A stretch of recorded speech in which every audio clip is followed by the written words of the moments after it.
podrían comentar por el chat. Sí tienen las claves, ya, genial. Esa semana lo que ustedes tienen que ver, como que historia, Paul, filosofía. Paul está con sueño de repente. Es domingo, yo sé, es un poco difícil, pero estamos todos acá, ¿no? Como he dicho, la profesora tenía un pequeño inconveniente ahorita con el internet, pero me imagino que unos minutos más estará conectada. Voy a empezar a compartir mi diapositiva, ¿ok? Las diapositivas en general, porque todos los profesores de filosofía usamos las mismas diapositivas. Me comentan, por favor, si es que se ve. A ver, a ver.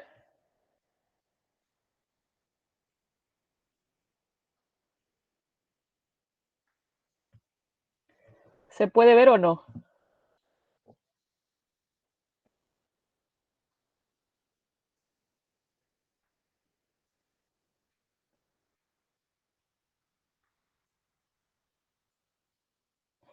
Sí, se ve. Muy bien, genial. Entonces, lo que ustedes están viendo ahorita es mi pantalla, ¿ok? La semana pasada, a ver, ¿qué es lo que habían visto? ¿Se acuerdan o no? De repente no se acuerdan nada, porque es necesario recordar algunos autores de repente para que entiendan los comentarios que hace tanto Nietzsche como Heidegger. Del ser no hablan los autores la semana pasada. Uno te habla de ciencia y otro habla de el, la plusvalía. A ver, ¿quién habla de la ciencia? De la ciencia es progreso, y el otro dice la plusvalía, la lucha de clases. Marx habla de la lucha de clases. Comte es positivismo. Ajá, exacto. Los autores que ustedes han visto la semana pasada no son propiamente modernidad, pero son autores, ¿no es cierto?, que todavía siguen tratando esos temas, ¿ok? Por ejemplo, Comte te habla del progreso, solamente que el progreso para Comte es una cuestión que se va a lograr gracias a la ciencia, ¿no es cierto? A ver, ¿por qué menciono esto, no? Porque este autor que vamos a ver, que van a ver ahora, se llama Nietzsche, ¿ok? O Nietzsche, como le quieran llamar, cualquiera de las dos formas creo que es válido. Es un autor que busca cuestionar lo que han dicho los filósofos modernos. Nietzsche dice esta idea de progreso es una idea ficticia, ¿no? Es una idea inventada, digamos, que busca darle como que cierto sentido, pero no. Ah, ayer, claro. Sí, sí, sí, muy cierto, Buenas discúlpeme. tardes. Ah, hola, Bárbara, ¿ya estás bien con el internet? Sí, ya pude recuperar la conexión. Muchas gracias, Joana. Muchas Ya. gracias. Sí, bueno, han hecho un repaso entonces. ¿Puedes compartir tu diapositiva de la semana número 10? Sí, claro, claro, claro. Bueno, 5 minutos, ¿no? Chao, chao. Ya. Ahorita entra la profesora, le comentan por favor se ve bien. Listo. ¿Sí? Ok. A ver. Ahí se llega a ver.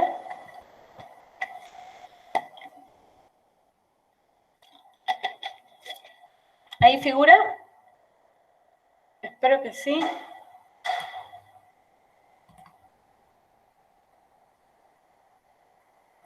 Bueno, espero que en este momento se esté viendo. Ok, sí.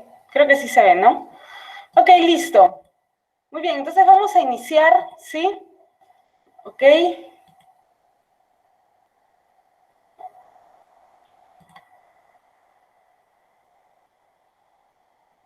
Listo, ¿qué tal? Buenas tardes. Disculpen la demora, ¿ok? Entonces, vamos a comenzar sin más. Vamos a hablar de filosofía contemporánea, ¿sí? Vamos a hablar de filosofía contemporánea, vamos a hablar de... sí, ahorita voy a compartir nuevamente. A ver, un momentito. Ahí está. Listo. Entonces, el día de hoy vamos a hablar de... Ludwig Wittgenstein, ¿sí? Y el Círculo de Viena, ¿ok? Muy bien. Listo, entonces comenzamos.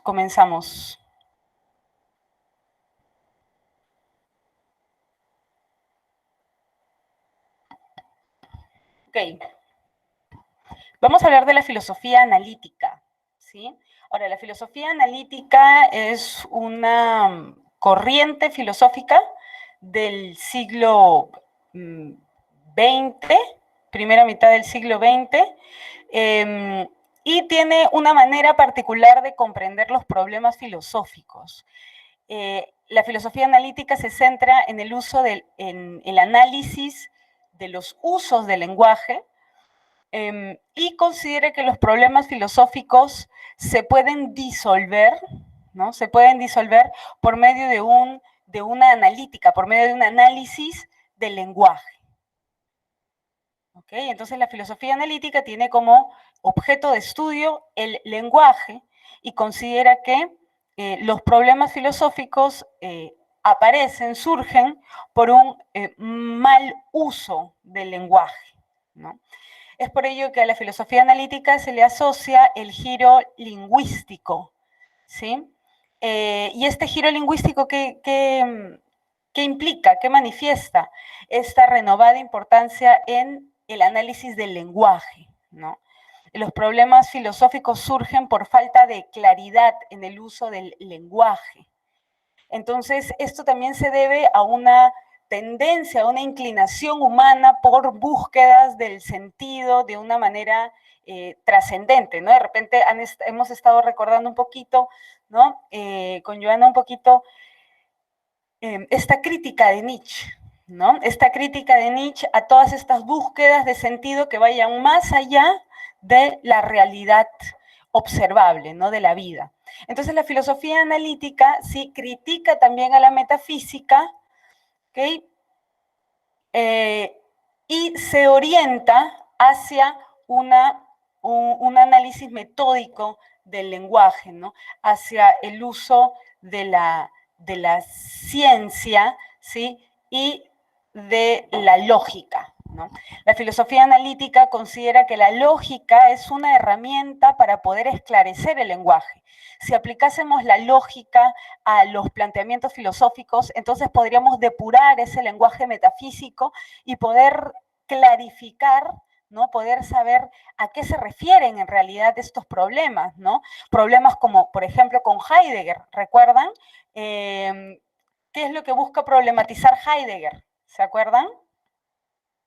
¿A qué problema quería regresar Heidegger en pleno siglo XX? ¿Recuerdan? ¿Un poquito? Esta ontología existencial, ¿no? Ontología existencial que busca, ¿no? Replantear la pregunta por el ser, ¿no? Pero ¿qué implica la pregunta por el ser? Preguntarse qué es el ser, cuál es el sentido del ser, a dónde nos lleva, ¿no? Entonces, por ello, la filosofía analítica se plantea como una crítica a la metafísica y apuesta por una filosofía que aplique la lógica formal. ¿Para qué? Para esclarecer los argumentos, para esclarecer el lenguaje. Entonces, la filosofía analítica tiene un poco estos aspectos, ¿no? Se centra en el análisis del lenguaje, giro lingüístico, ¿no? Critica a la metafísica y apuesta por una metodología científica y el uso de la lógica formal para esclarecer el lenguaje. Vamos a hablar de Ludwig Wittgenstein. ¿Sí? Nace en Viena en 1889, muere en Cambridge en 1951. Filósofo austriaco, relacionado no solo con la filosofía, sino también con la ingeniería y las matemáticas.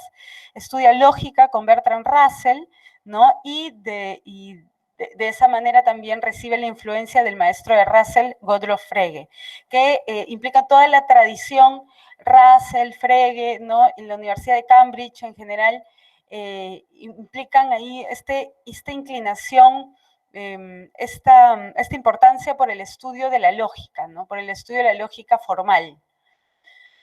Muy bien. Entonces, cuando hablamos de Wittgenstein, hablamos de dos momentos. Inclusive hay quienes hablan de un tercer momento, ¿no? Y hay otros que dicen que en realidad nunca se comprendió bien la propuesta filosófica de Wittgenstein. Pero lo cierto es que podríamos plantear que hay dos momentos en el desarrollo filosófico de Wittgenstein. El primer Wittgenstein, por decirlo de alguna manera, la primera etapa de Wittgenstein se caracteriza por esta importancia renovada en el análisis del lenguaje, en el giro lingüístico. El primer Wittgenstein, en este primer periodo, es el periodo de 1900, bueno, en 1921, ahora se cumplen, en el 2021 se cumplen 100 años de la publicación del primer libro de Wittgenstein, el único creo que ha sido publicado en vida, que era el Tractatus Lógico-Philosophicus, en donde Wittgenstein apuesta por una relación entre lenguaje, pensamiento y mundo, donde la lógica tiene un papel fundamental, porque es a través de la lógica, ¿no?, que se encontrarían pensamiento, lenguaje y mundo. Ya esto lo vamos a ver en breve. En el segundo periodo, en el segundo Wittgenstein, su giro pragmático, Wittgenstein considera que la lógica formal, la lógica, no es pues ya el lenguaje ideal al que deberían traducirse los problemas filosóficos, ¿no?, sino que la lógica, en el segundo periodo, en el periodo de las investigaciones filosóficas de 1953, Wittgenstein plantea el concepto de juegos de lenguaje, plantea el concepto de ver aspectos y de formas de vida, de una gramática viva. Es decir, en el segundo Wittgenstein podríamos decir que en este segundo periodo surge la filosofía del lenguaje ordinario, de los usos del lenguaje. En este giro pragmático, en este segundo momento, giro pragmático, Wittgenstein analiza cómo es que se utiliza el lenguaje para encontrar estos sentidos, ¿no? Entonces aquí Wittgenstein se da cuenta que la lógica no es pues el lenguaje ideal, sino que la lógica es uno de los tantos juegos de lenguaje que existen. Muy bien, pero en ambos periodos, ¿sí?, el lenguaje siempre es una constante. El problema del lenguaje, el lenguaje como un problema filosófico también, ¿no? Muy bien, entonces, obras, Tractatus Lógico-Philosophicus de 1921, Los cuadernos azul y marrón, 1935, donde se problematiza, ¿no?, qué es el significado, ¿no? ¿Qué aprendemos cuando decimos que hemos aprendido una palabra, ¿no? Investigaciones filosóficas y entre otras obras, ¿no?, aforismos también de cultura y valor. Hablaremos entonces del primer momento, del giro lingüístico. Este momento, esta primera etapa de Wittgenstein se caracteriza por la concepción figurativa del lenguaje. ¿Qué quiere decir esto? Wittgenstein considera que el lenguaje genera una imagen, ¿no? Esto se considera también como picture theory, que el lenguaje nos da imágenes, figuras, ¿no? ¿De qué? De los hechos del mundo, de aquello de lo que sucede, ¿no? Entonces hay una relación entre hechos del mundo y lenguaje, ¿sí? Entonces el lenguaje lo que haría es darnos una representación lógica, precisa del mundo, ¿no? Entonces, las proposiciones del lenguaje serían figuras de la realidad, serían imágenes de la realidad, retratos de la realidad. Y cómo así el lenguaje tiene la capacidad de reflejar el mundo, o en todo caso los hechos del mundo, porque, y esto es lo que plantea Wittgenstein en el Tractatus, existe un isomorfismo. ¿Qué es un isomorfismo? Iso igual morfé, ¿no? Hay una forma similar, hay una estructura que comparten pensamiento, lenguaje y mundo. ¿Cuál es esta estructura? La estructura lógica. Entonces, por eso en el primer periodo la lógica tiene un papel, la lógica proposicional tiene un papel muy importante porque es la lógica, la herramienta que nos permitiría clarificar el lenguaje, ¿no? Porque la filosofía tiende a generar nuevas palabras, ¿no? Neologismos, noumeno, la cosa en sí, la cosa para mí, el fenómeno, ¿no? El espíritu, la conciencia absoluta. Entonces es muy fácil perderse en medio de todos estos conceptos y el punto es volver a la realidad. Es por eso que Wittgenstein considera que la lógica, toda la escuela anglosajona de Cambridge, ¿no?, con la que él está dialogando, ¿no? Enarbola la lógica, ¿no? Porque a través de la lógica podemos regresar al mundo, ¿no? A través de la lógica podemos retratar los hechos, podemos saber PQRS, ¿no? A través de variables podemos sintetizar hechos del mundo y ya no metáforas, ¿no? Porque las metáforas no se pueden traducir en variables, ¿no? Entonces la lógica nos permitiría esta depuración del lenguaje, ¿no? Quitarle todos estos elementos metafísicos, y no solo metafísicos, sino también poéticos, ¿no? Que Wittgenstein no está en contra de la poesía o del desarrollo de la ética, no, sino que se percata de que la filosofía requiere de una herramienta lógica para esclarecer sus proposiciones. Entonces, por eso, la lógica permitiría que el lenguaje, ¿sí?, refleje hechos concretos, no metáforas, ¿no? No expectativas, ¿no?, sino hechos. Por eso la lógica como una herramienta importante, ¿para qué? Para que el lenguaje pueda generar figuras de la realidad, concepción figurativa del lenguaje. Es por ello que Wittgenstein en el Tractatus Lógico-Philosophicus plantea una división entre hechos atómicos y hechos moleculares, ¿sí? Los hechos atómicos son estados de las cosas, ¿no? Aquí tenemos, se llaman atómicos porque cada uno de ellos constituyen un hecho por sí mismo y no guarda relación más que consigo. Entonces tenemos hechos atómicos que reflejan hechos cerrados, ¿no? Estados de sí, ¿no?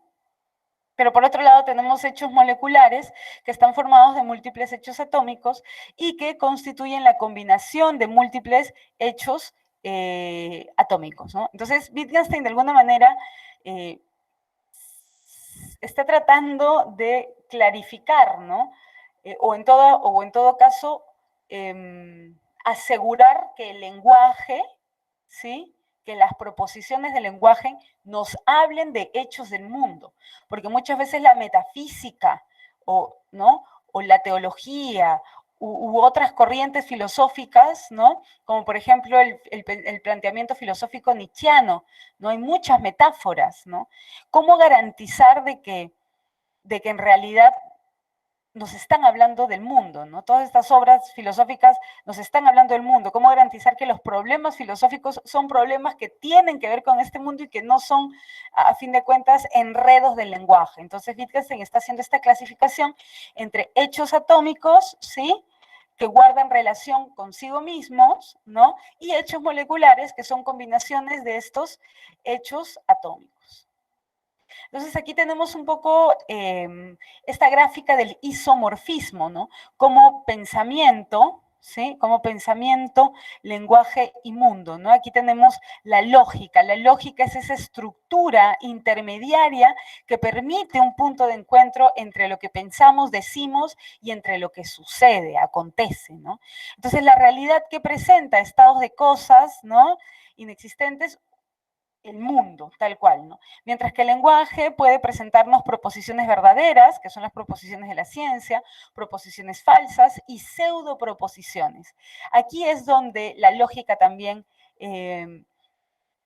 ayuda, ¿no? Porque a través de la lógica no podríamos ya, de alguna manera, formalizar metáforas, pseudoproposiciones, ¿no? ¿Cuáles son las pseudoproposiciones? Son frases mal construidas, ¿no?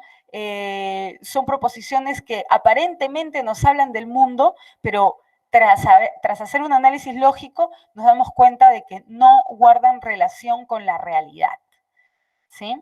Muy bien, aquí tenemos, ¿no?, la realidad compuesta de hechos complejos, que asimismo están compuestos por hechos simples, que asimismo están compuestos por objetos, ¿no? La realidad como mundo de cosas y de relaciones entre cosas y hechos, ¿no? Luego el lenguaje, en el lenguaje tenemos proposiciones complejas, ¿no?, combinaciones de proposiciones simples que tienen que ver con los nombres. Entonces, para Wittgenstein hay distintos tipos de enunciados, ¿no? Tenemos enunciados significativos porque representan la realidad, nos hablan del mundo, ¿no? Tienen sentido. Por ejemplo, la puerta es negra, ¿no? Pero también existen los enunciados asignificativos que no representan lo real. Es decir, que pueden aparentar estar hablando del mundo, pero cuando hacemos un análisis nos damos cuenta de que no están afirmando nada sobre el mundo y los hechos, ¿no? Por ejemplo, o está lloviendo o no. Están empleando palabras, ¿no?, que tienen que ver con la realidad y sin embargo no se está afirmando nada del mundo, ni negando tampoco nada del mundo. Entonces son carentes de sentido, asignificativos. Por otro lado, tenemos los enunciados sin sentido, que ya son abiertas pseudoproposiciones que no tienen nada que ver con el mundo de los hechos, ¿no? Por ejemplo, Sócrates vuela todas las noches. Muy bien, entonces, en cuanto a lo místico, ¿no? ¿Qué hacemos con estas experiencias? Por ejemplo, experiencias éticas, ¿no? O experiencias estéticas, o experiencias religiosas, ¿no? Místicas, ¿no?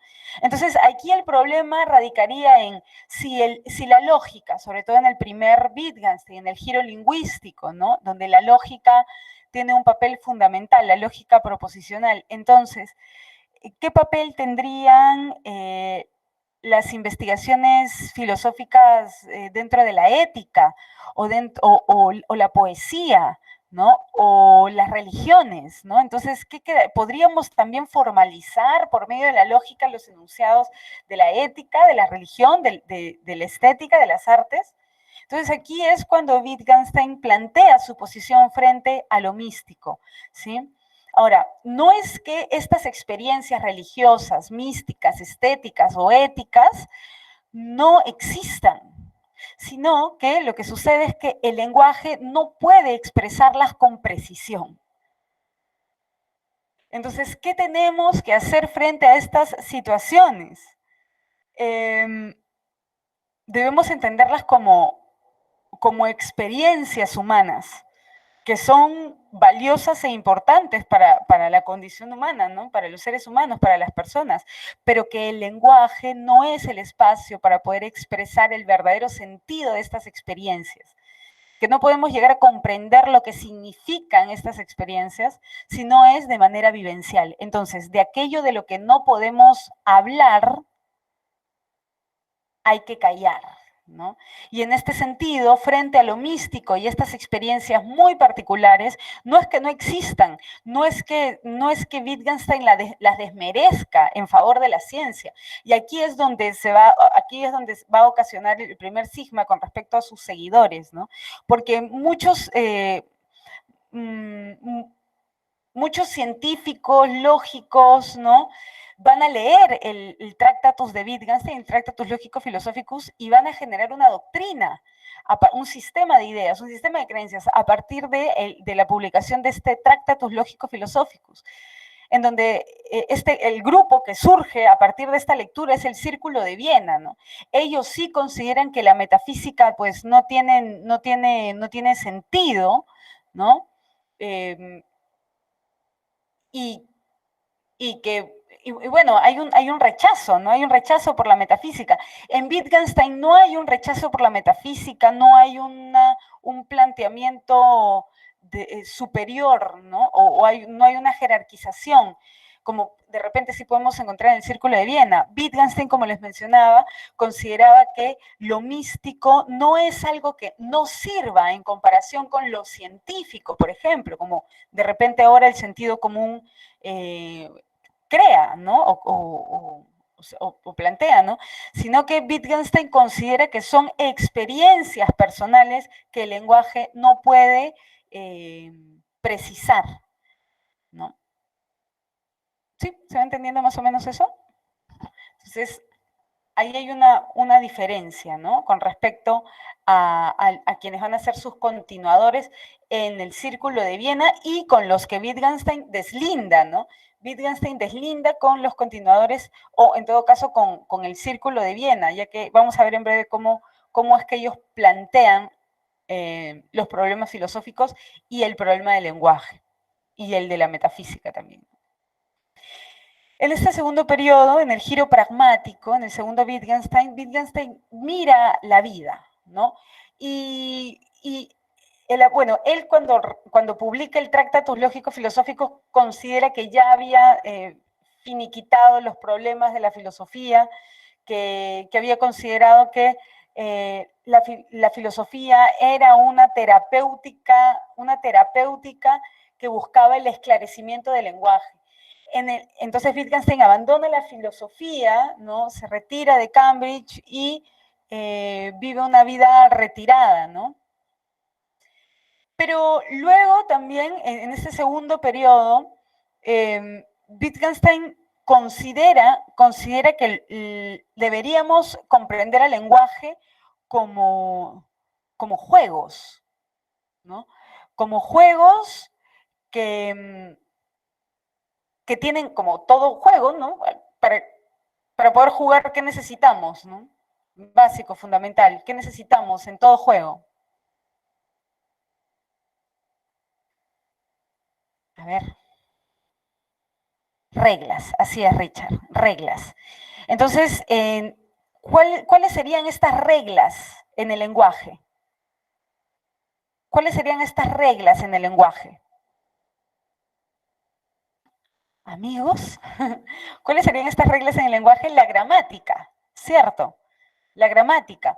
Pero aquí Wittgenstein tiene una nueva concepción de la gramática. Wittgenstein considera que la gramática tiene que ver con nuestros sistemas nerviosos, ¿no?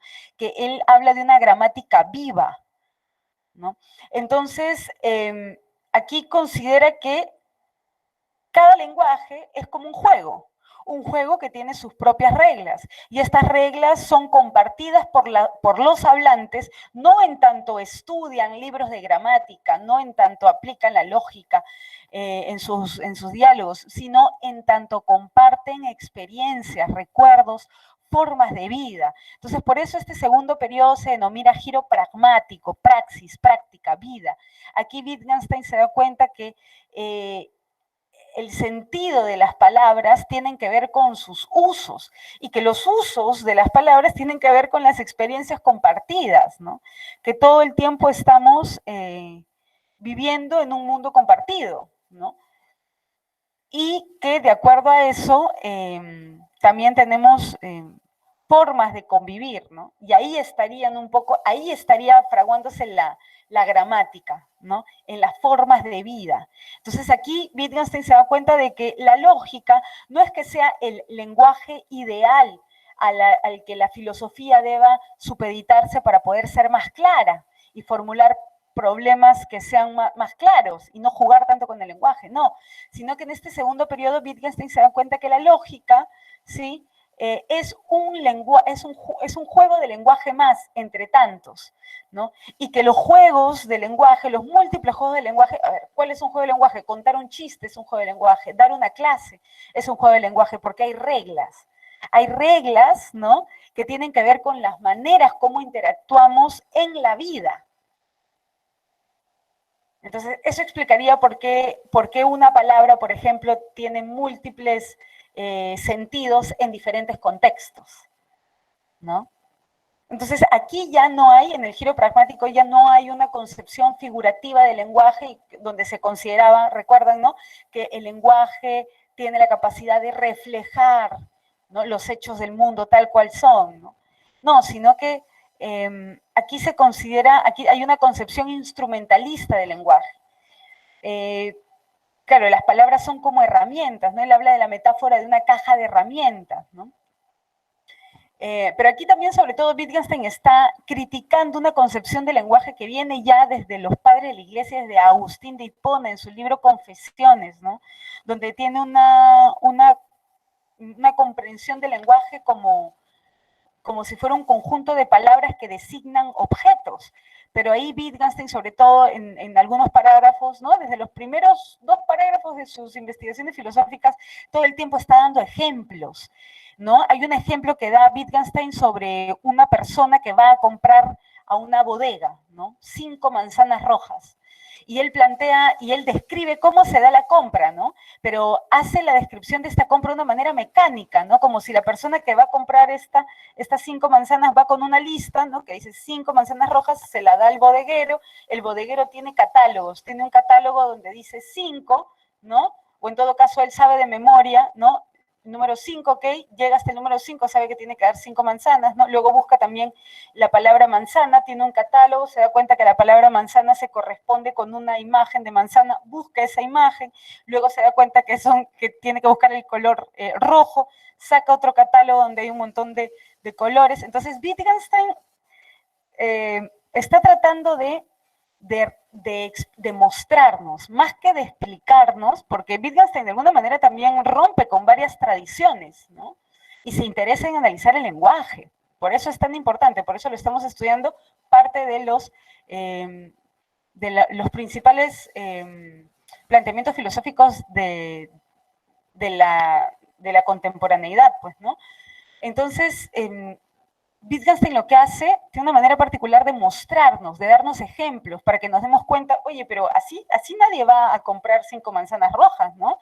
Uno cuando va, escoge las manzanas, ¿sabes? O sea, te das cuenta que la manera como Wittgenstein te muestra estos ejemplos es para que nos percatemos de que no, el lenguaje no se da así.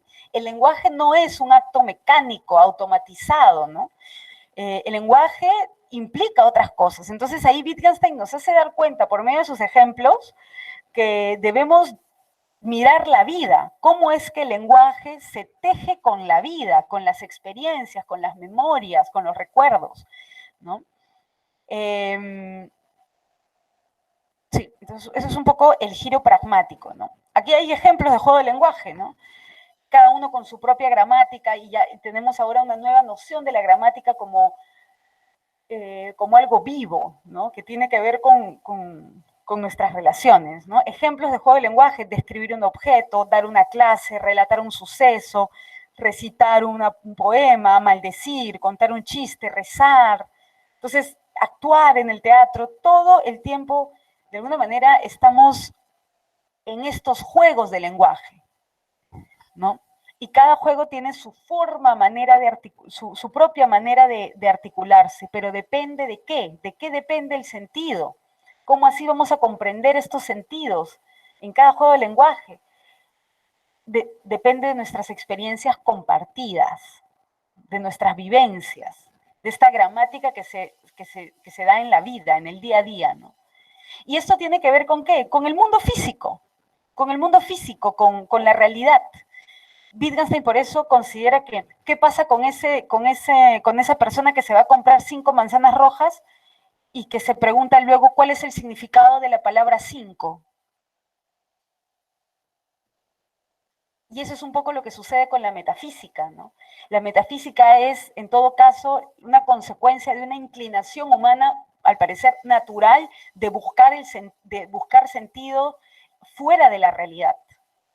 Entonces, aquí Wittgenstein nos plantearía que ¿cuándo surgen los problemas filosóficos? Cuando abandonamos la dimensión sensible, cuando el lenguaje, que al parecer no es nuestra primera tecnología, nuestra primera virtualidad, ¿no? Porque ya con el lenguaje salimos de esta realidad, tenemos la capacidad de situarnos en el futuro, ¿no?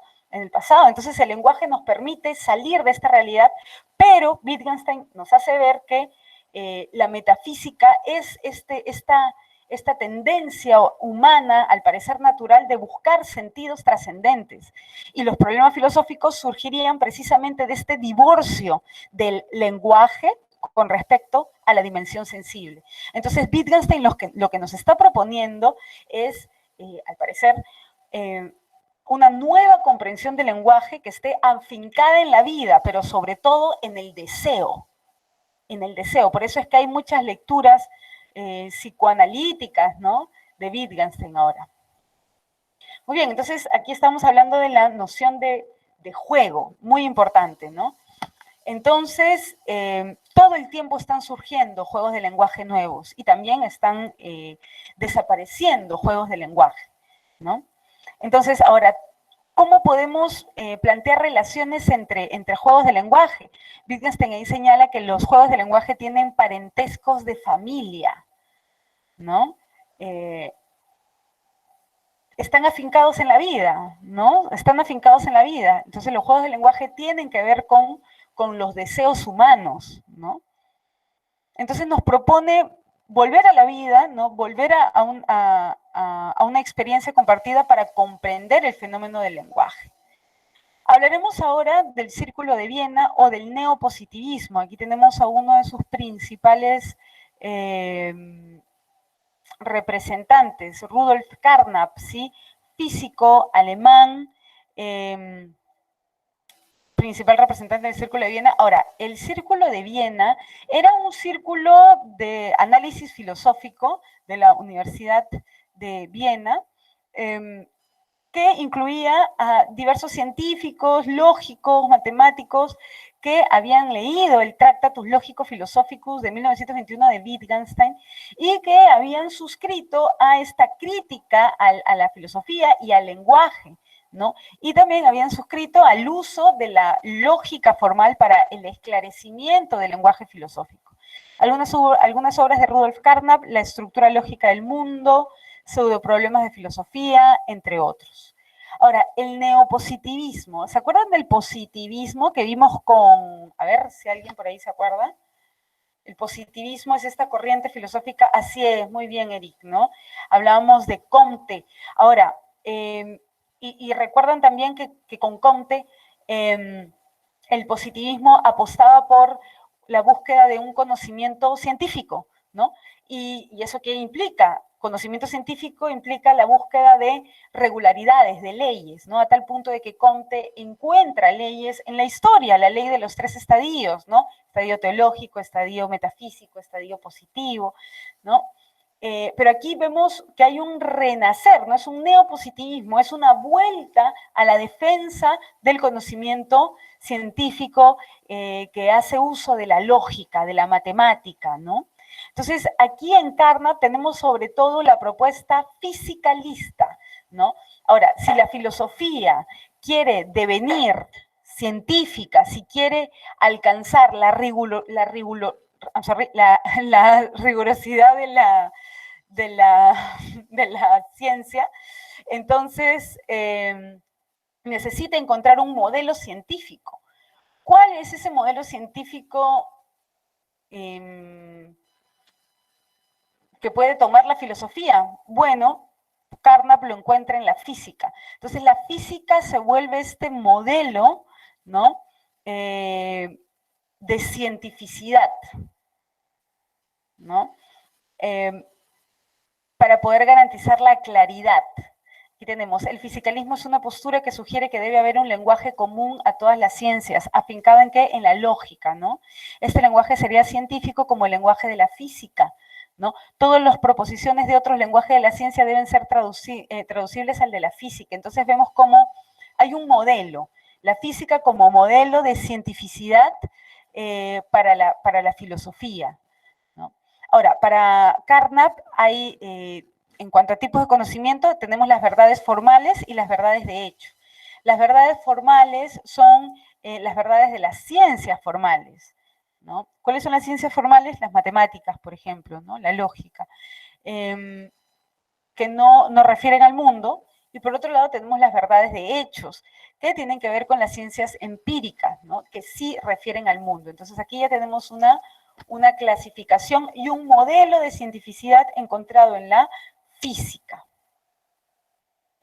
Muy bien, hablaremos un poco del método y del criterio del Círculo de Viena, ¿ok? El Círculo de Viena considera que la inducción, ¿sí?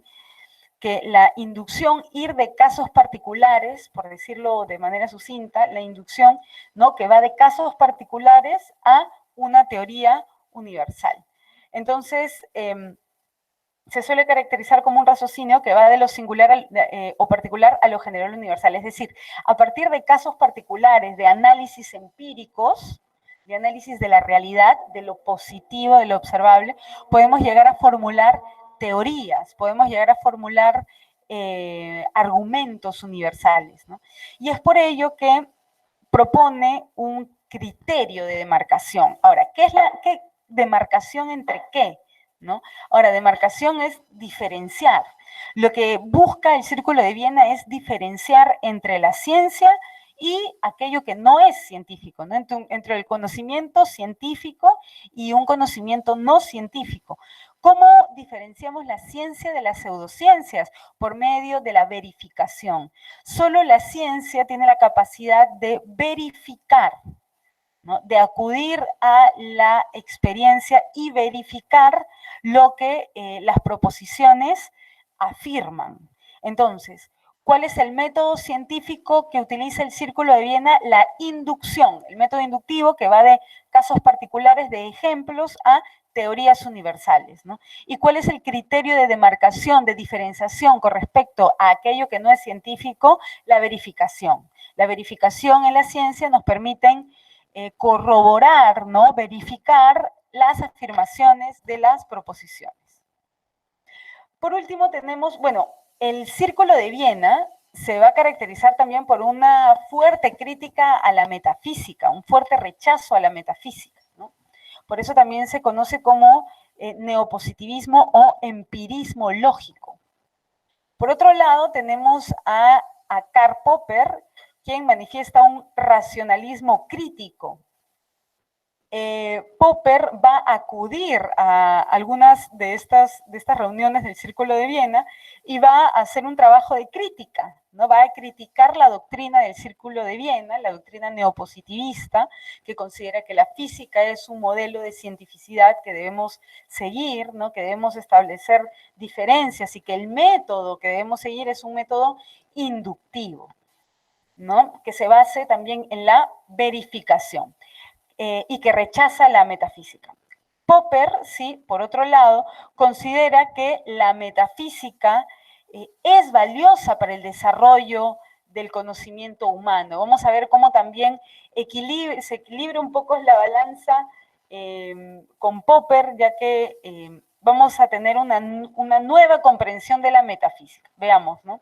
Algunas obras de Karl Popper: La lógica de la investigación científica, La miseria del historicismo y La sociedad abierta y sus enemigos. Ahora, ¿en qué consiste el racionalismo crítico? Popper, sí, a diferencia del Círculo de Viena, propone no la inducción, ¿no? Porque para Popper la inducción puede fallar. Si nuestras teorías científicas están basadas en casos particulares, por ejemplo, inducción, ¿no? Esbozamos teorías debido a que tenemos pruebas de casos particulares que de alguna manera sustentan estas teorías universales. Pero ¿qué pasa si encontrásemos un solo caso que vaya en contra de las regularidades? Un solo caso, basta que aparezca un solo caso que contradiga la teoría, ¿no? Un solo caso que contradiga esa regularidad para que ya la teoría sea obsoleta. Entonces, Popper considera que no deberíamos utilizar el método inductivo, ¿no? Sino que deberíamos, él propone el método hipotético deductivo, ¿no? Porque considera incorrecto inferir enunciados universales partiendo de enunciados singulares, ¿no? Justamente los que les propongo. Entonces es muy débil, ¿no? Porque si la teoría se basa en casos particulares, basta con que aparezca un caso nada más que sea distinto a todas esas regularidades para que esa teoría ya no tenga asidero, ¿no? Entonces, aquí, ¿no? Él habla en términos de contraejemplo, no es suficiente encontrar un único contraejemplo para falsar el enunciado universal. Entonces, él propone un método hipotético deductivo. Muy bien, entonces, ¿cuál va a ser el criterio de demarcación? ¿Cómo diferenciamos la ciencia de la pseudociencia, ¿no? Aquí, como les mencionaba, Popper desestima la verificación y él plantea la falsación. ¿En qué consiste la falsación? ¿No? Que más que encontrar, más que buscar ejemplos que corroboren, que verifiquen lo que nuestra teoría afirma, deberíamos buscar contraejemplos que reten a esa teoría para así nutrir la teoría, ¿no? Porque si buscamos contraejemplos, entonces nos daríamos cuenta de de la complejidad de una investigación, ¿no? Y no tan solo estaríamos buscando ejemplos que corroboren lo que ya dijimos, ¿no? Entonces, el falsacionismo es, un poco en resumen, es la búsqueda de esos contraejemplos para así poder nutrir nuestras teorías universales. ¿Sí? Entonces, aquí tenemos estas diferencias, ¿no? Ahora, otra diferencia, aparte del método y del criterio de marcación, ¿no? Hemos visto que el Círculo de Viena propone como método la verificación, propone como método científico la inducción de casos particulares, ir a una teoría universal, y propone como criterio de demarcación la verificación, mientras que Popper, ¿sí? Karl Popper, con el racionalismo crítico, propone el método ya no inductivo, sino hipotético-deductivo. Hipotético-deductivo, ¿sí? Está sujeto a revisión, ¿no? Las teorías siempre están sujetas a revisión. Y propone como criterio de demarcación ya no la verificación, sino la falsación. Ya no buscar los casos que verifiquen lo que hemos afirmado, sino buscar el contraejemplo que precisamente refute lo que hemos venido afirmando para así tener un conocimiento más complejo de lo que estamos analizando, ¿no? Buscar contraejemplos que nutran la teoría. Otro de los puntos diferentes con respecto al Círculo de Viena es la actitud frente a la metafísica. Para Popper, ¿sí? Las teorías metafísicas poseen cierto valor, ¿no? ¿Por qué? Porque el Círculo de Viena ha manifestado que dicen cosas absurdas, ¿no? Y que no se las puede rescatar, ¿no? Bajo ninguna circunstancia las metafísicas. Hay un total rechazo frente a la metafísica. En cambio, Popper asegura que la metafísica de alguna manera ha contribuido a inspirar a las ciencias, a que muchos de los problemas metafísicos han suscitado mucha curiosidad, mucho asombro, ¿no? Y que precisamente estas investigaciones metafísicas han dado pie a muchas investigaciones científicas, ¿no? Un ejemplo, la astronomía y la química no solo se inspiraron, sino que surgieron de la astrología y de la alquimia, respectivamente. Entonces, debemos también darle cierto crédito, por decirlo de alguna manera, al desarrollo de la metafísica como inspiradora de las ciencias. Muy bien, entonces hemos acabado justo a tiempo. Espero que se haya podido comprender. Sí, ok, listo. Disculpen nuevamente los inconvenientes técnicos, pero hemos podido abordar la sesión de hoy. Listo, entonces el miércoles que nos vemos empezamos revisando algunas preguntas sobre estos temas. ¿Listo? Muchas gracias por su atención y que tengan un bonito domingo. Chau, chau.